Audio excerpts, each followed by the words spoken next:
අයිබෝන් සියලු දෙනාටම අපි මේ වීඩියෝ එකෙන් කතා කරන්නේ Java වල තියෙන exception වර්ග මොනවද කියලා. මේක ගැන හොඳ අයිඩියා එකක් ගන්න පුළුවන්. Java වල exception කොහොමද super class එකේ ඉඳලම පල්ලෙහාට inherit වෙලා තියෙන්නේ කියලා. අපි මේක ටිකක් රූපේ ඇඳලාම දැනගත්තොත් මේක අපිට මතක තියාගන්නත් ලේසි. ඉස්සරහට අපි කෙර පැහැදිලි කිරීමුත් හොඳට ලේසි වෙනවා. මෙන්න මෙහෙමයි. අපි දැන් ඔය කියන්නේ exception එක එක වර්ගයව කතා කරනවානේ නේ. ඔයාලා අහලා ඇති checked exception කියයි unchecked exception කියයි compile time exception කියයි runtime exception කියයි නේ. ඔහොමම කියලා මේ එක එක වර්ග අහලා ඇතිනේ. එතකොට මේවා ඇත්තටම මේවා runtime exception කියන්නේ ඇයි compile time exception කියන්නේ ඇයි කියන එකත් කතා කරමු. ඊට අමතරව මේවා කොහොමද මේ එක එකට සම්බන්ධ වෙන්නේ කියලා අපි මෙන්න මේ ඩයග්‍රෑම් එක ඇඳලාම තේරුම් ගමු. එතකොට exception වල උඩින්ම තියෙන ක්ලාස් එක තමයි throwable කියන්නේ. මේ throwable ක්ලාස් එකෙන් තමයි ඔක්කොම inherit වෙලා තියෙන්නේ. මේකේ පැත්තකම ඉන්නවා error කියලා කෙනෙක්. error කියලා જાතියකුත් තියෙනවා Java වල. මේවා ගත්තොත් එහෙම අපිට මේ අත තියන්නවත් අපිට මේවා හැන්ඩල් කරන්න තියා හිතන්නවත් බෑ. stack overflow out of memory වගේ සිස්ටම් එකේ අවුල් නිසා වෙන දේවල් තමයි මේ error කියන ගණයට අයිති වෙන්නේ. අනිත් ඒවා තමයි exception ඔය අපි කතා කරන ඒවා. exception. ඒතර exception class එකෙන් තමයි ඔය ඔක්කොම extend වෙන්නේ. අපි ඔය කතා කරන එක එක exception වර්ග අපි ගත්තොත් arithmetic exception, file not found exception, IO exception, SQL exception, ඊට පස්සේ null point exception, array index out of exception ඔන්නෝ කියන කතන්දර ඔක්කොම එන්නේ මෙන්න exception එක යටතේ.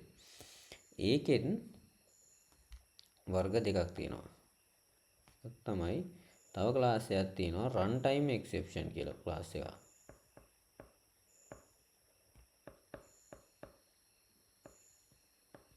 runtime exception.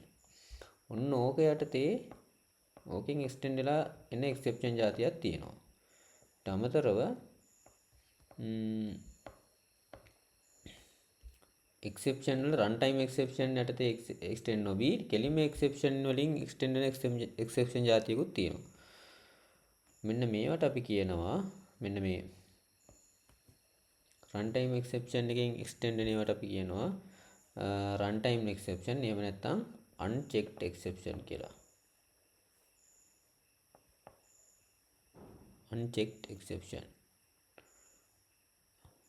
වෙන්නේ නැහැ නේ මේව ලියන්න. මෙවට අපි කියනවා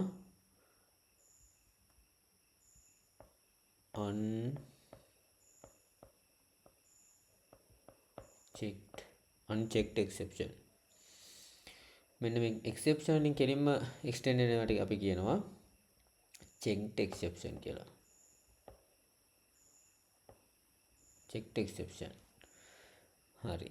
අපිට උදාහරණ ගත්තොත් එහෙම checked exception වලට ඔය අපි ඔය කලින් අපිට මේ උදාහරණ වලින් කතා කරපොත් file not found ඒවා ඊට පස්සේ IO exception, SQL exception ඔන්න වගේ ගන්න පුළුවන්. දැන් runtime exception වලට අපිට උදාහරණ තමයි arithmetic exception අර බිඳුවෙන් බෙදුවම ආවේ arithmetic exception ඊට පස්සේ null pointer array index out of exception ඔහොම කියලා වර්ග තියෙනවා. ඔන්නෝක තමයි exception වල මේ කතන්දරේ. දැන් මේවා ගත්තොත් එහෙම stack overflow ඊට පස්සේ out of memory මේවා තමයි errors කියලා කියන්නේ. හරි මේවා අපිට handle කරන්න බෑ. දැන් exception ගත්තොත් එහෙම දැන් මෙන්න එහෙම වර්ග දෙකක් තියෙනවානේ දැන් අපි කතා කරපේවනේ runtime exception මේවට අපි කියනවා compile time exception කියලාත් කියනවා. compile time exception මේ තියෙන runtime exception මේ තියෙන්නේ compile time exception. මේ run time exception වලට තව නමක් කියනවා unchecked exception. compile time exception වලට තව නමක් කියනවා checked exception කියලා. ඔන්න ඕකයි ප්‍රභේද ටික. දැන් මේ තියෙන වෙනස්කම් මොනවද? මේ රන් ටයිම් එක්සෙප්ෂන් කියන්නේ මම ඔයාලට මතක ඇති අර කලින් වීඩියෝ එකේදී කිව්වා රන් ටයිම් එක්සෙප්ෂන්. නැත්නම් එක්සෙප්ෂන් જાතියක් තියෙනවා මේවර මේ කෝඩ් එක ලියන කෙනාගේ ප්‍රෝග්‍රෑම් එකේ වැරද්දක් මත තමයි මේවා කෝඩ් එකට ආවොත් එන්නේ. ඒකට කෝඩ් එක හරියටම අවධානයෙන් ලිව්වොත් එහෙම මේ වගේ එක්සෙප්ෂන් අපිට නොවන විදිහට වැඩ කරන්න පුළුවන්. ඒ නිසා මේවා අපිට මේ කෝඩ් එක ඇතුලේ පෙන්වන්නෙත් නැහැ.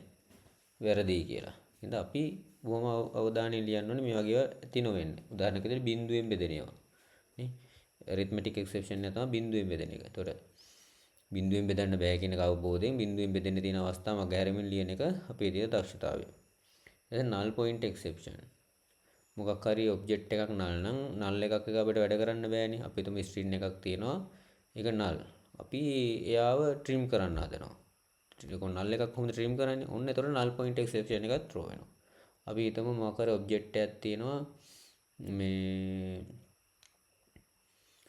අපි හිතමු මොකක් හරි ඔබ්ජෙක්ට් එකක් තියෙනවා අපි යාගේ මෙතඩ් එකක් කෝල් කරනවා. එතකොට මොකද කරන්නේ මේ null ඔබ්ජෙක්ට් එක මෙතඩ් එකක් කෝල් කරන්න දෙනවා. ඕන්න එතකොට null point එකක් එනවා. උදාහරණයක් විදිහට string එකක් තියෙනවා අපි යාගේ මේ length එක ගන්නවා. string එක null. ඇත්තටම string එක නැහැ. අන්න එතකොට null point එකක් එනවා.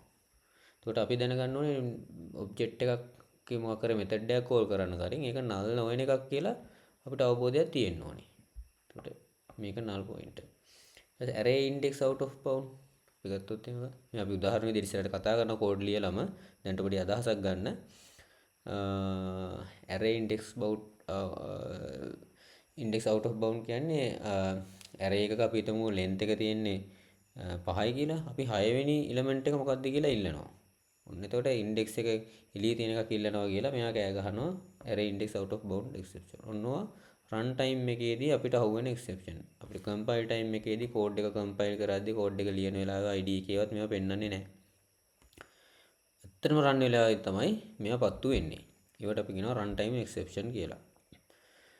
එතකොට compile time exception කියන්නේ මේවා අපිට code එක ලියලා compile time එකේදී එයා කියනවා මෙන්න මේකේ අවුලක් තියෙනවා මේක ඔයා හැන්ඩල් කරොත් තමයි හොඳ.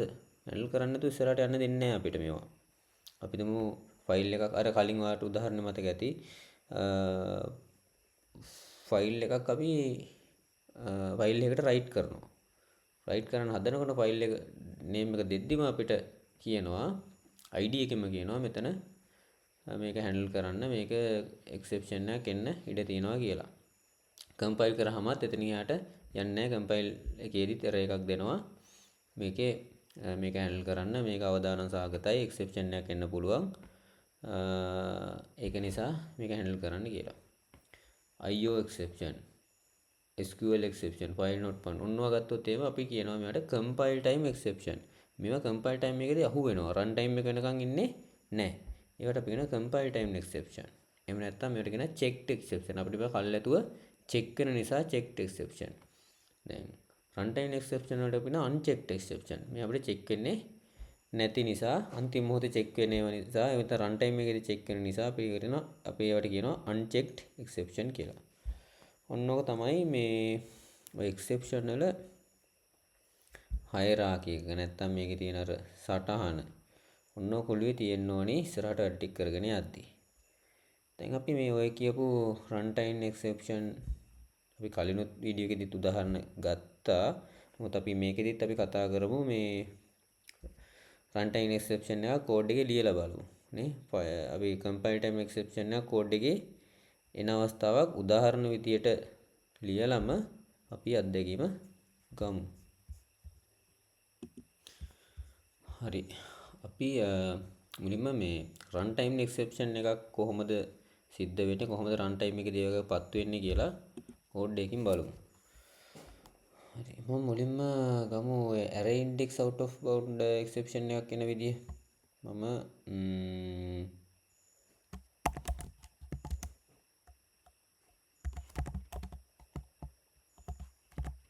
array එකක් ලියනවා.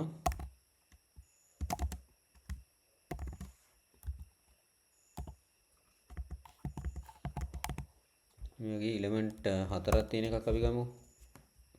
මේකේ length එක 4යි. මේකේ element 4යි තියෙන්නේ. මම print කරනවා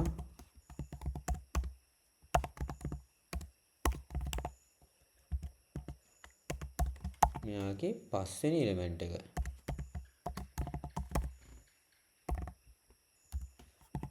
පස්වෙනි element එක ගන්න කියලා කියනවා. බලමු මොකද වෙන්නේ කියලා. දැන් මොකුත් වැරද්දක් මේකේ පෙන්වන්නේ නැහනේ.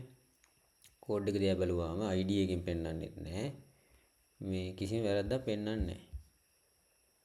මේක ඇත්තටම run වෙනකොට මෙන්න කියනවා exception එකක් තියෙනවා. array index out of bound exception එකක්. මේ length එක 4යි පස්වෙනි එකක් ඉල්ලනවා කියලා එයා වැරද්දත් අපිට පෙන්නලා දෙනවා. මේක වෙන්නේ ඇත්තටම run time එකේදී. compile time එකේදී පෙන්වන්නේ නැහැ. compile එක run වෙනකම්ම ඉන්නවා.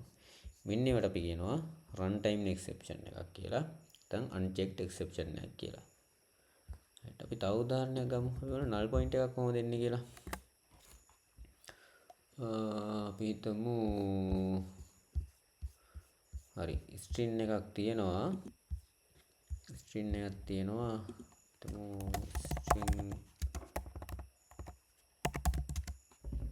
string එකක්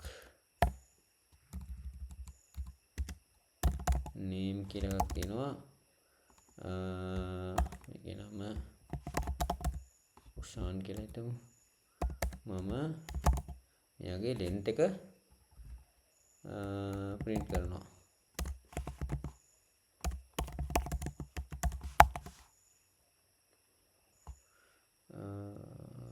name dot length. හරි කිසි අවුලක් නැහැ. දැනට බලමු run කරලා. on length එක පෙන්නනවා. කිසි ප්‍රශ්නයක් නැහැ. දැන් මම මේක null කරනවා. null කියන්නේ මොකුත් නැහැ කියන එකනේ. null. දැන් මොකුත් නැති එක length එක මේ දැන් මෙන්න දැන් මේක නම් දැන් මේ ID එකට මුලේ තියෙන නිසා එයා අපිට පෙන්නනවා. නමුත් මේක run time compile time එකේදීවත් අහු වෙන්නේ නැහැ. ඔන්න null කියලා දුන්නා. දැන් null කියන එකක length එක අපි ඉල්ලනවා. මොකද වෙන්නේ එතකොට? ඔන්න කියනවා null point exception එකක්. මේ length එකක් කියලා method එකකින් knock කරන්න බෑ. name එක null කියලා කියන වැරද්දත් එක්ක. ඔන්නවට අපි කියනවා unchecked exception. එහෙම නැත්නම්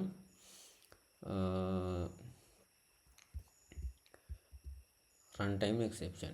අපි ගත්තොත් arithmetic exception එකකුත් අපිට ලියන්න පුළුවන් ඕනන්නේ. හිතමු මේ print කරනවා 4 බෙදීම බිඳුව කියලා. නේ? මොකද වෙන්නේ? බිඳුවෙන් බෙදෙන එක. දැන් මේක වැරද්දක් පෙන්වන්නේ නැහැනේ ID එකේවත්. ඕන බලන්න. run කරාම arithmetic exception එක divide by 0. 4 බිඳුවෙන් බෙදෙනවා. ඔන්නවට අපි කියනවා runtime exception. එහෙම නැත්නම් unchecked exception කියලා. දැන් අපි මේ බලමු අනිත් වර්ගයේ. මොනවද? compile time exception. එහෙම නැත්නම් checked exception එකක් සිදු වෙන අවස්ථාවක්. ෆයිල් එකකින් read කරන්න හදනවා. file reader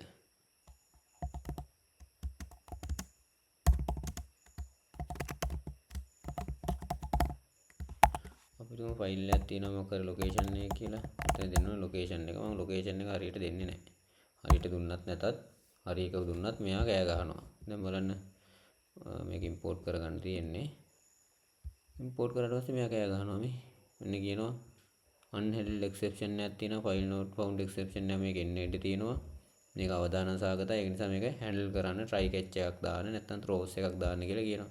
මේ try catch මොනවද throws කියන ඒවා මම ඉස්සරහා වීඩියෝ එකේදී කතා කරනවා. දැනට අපි අයිඩියක් ගන්න ඕනි. මේ වගේ එක්සෙප්ෂන් එක රන් ටයිම් එක වෙනකන් හංගගෙන ඉන්නේ නෑ යා. මෙතෙන්දිම පත්තු කරලා දානවා නේ. මෙතන ID එකට මොලේ තියෙන ඉඳ මෙයා පෙන්නනවා. නැත්නම් අපි මේක රන් කරොත් එහෙම නේ රන් වෙන්නේ නැහැ. මේකේ මේ අවුල් තියනවා කියලා කම්පයිල් ටයිම් එකේදී පෙන්නනවා. exception in thread මේකේ මේ unresolved compilation problem. ඒ කියන්නේ කම්පයිල් එකේදී තමයි මේක පත්තු වෙන්නේ. අරවා එහෙම compilation problem කියලා එන්නේ නැහැ. ඒවා කම්පයිල් වෙලා රන් වෙලාදී තමයි පත්තු වෙන්නේ රන් ටයිම් exception. මේවා කම්පයිල් ටයිම් එකේදී වැරද්දක් විදිහට පෙන්නනවා file not found exception එක කියලා. right. ඔන්න ඉතින් ඔන්නක තමයි exception වර්ග. මේවා ඉස්සරහට දැන් අපි කතා කරන්නේ මේවා හැන්ඩල් කරන විදිය නේ. එතකොට හැන්ඩල් කරන එක විදිය මම ඊළඟ වීඩියෝෙදී කතා කරනවා. නමුත් මතක තියාගන්න ඕනි අපි හැන්ඩල් කරන්නේ මෙන්නේ checked exception විතරයි.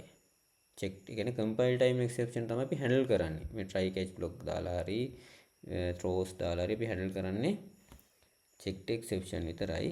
unchecked exception අපි හැන්ඩල් කරන්නේ නැහැ. හැන්ඩල් කරන්න පුළුවන් නමුත් හැන්ඩල් කරන්නේ නැහැ. මොකද ඒවා සිද්ධ වෙන්නේ කෝඩ් ලියන කෙනාගේ අත්තරදීමක් මත. ඒවා හැන්ඩල් කරලා යුතු දේවල් නෙමෙයි. ඒවා කෝඩ් එකෙන්ම අපිට නොවන විදිහට හදන්න පුළුවන්. ඒක තමයි විය යුතු දේ. ඒක හොඳට මතක තියාගන්න. අපි ඉස්සරහ වීඩියෝ කතා කරනවා හැන්ඩල් කරන්නේ කොහොමද කියලා. නමුත් හැන්ඩල් කරන්නේ අපි checked exception එහෙම නැත්නම් compile time exception විතරයි. ඒක තමයි හොඳ පුරුද්ද. එහෙම නැත්නම් best practice එක ඒක තමයි. හරි. එහෙනම් මේක මොනවා හරි ගැටලු තියෙනවා නම් කමෙන්ට් කරන්න. අහන්න ප්‍රශ්න ඒකට උත්තර දෙන්නම්. ඉස්සරහ වීඩියෝ එකේදී අපි මේකේ ඉතුරු ටික කතා කරමු. ඊළඟ ජය වේවා.